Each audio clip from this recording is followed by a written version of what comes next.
দলের সিনিয়র যুগ্ম মহাসচিব রুহুল কবির রিজভীর অভিযোগ, আগামী নির্বাচন নিয়ে নীল নকশা করছে সরকার। রিপোর্ট। জাতীয় প্রেসক্লাবে বাংলাদেশের বর্তমান রাজনৈতিক ও সামাজিক প্রেক্ষাপটে স্বাধীনতার সার্বভৌমত্ব রক্ষায় সংসদ নির্বাচনের বিকল্প নেই শীর্ষক আলোচনা সভার আয়োজন করে জাতীয়তাবাদী মুক্তিযোদ্ধা দল।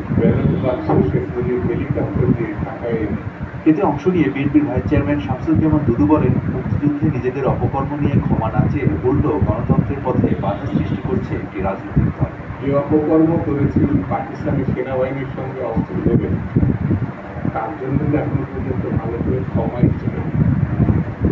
আগে ক্ষমা চান, জাতির কাছে দুঃখ প্রকাশ করেন, তারপরে কি করবেন না করবেন পরে বেরোবেন।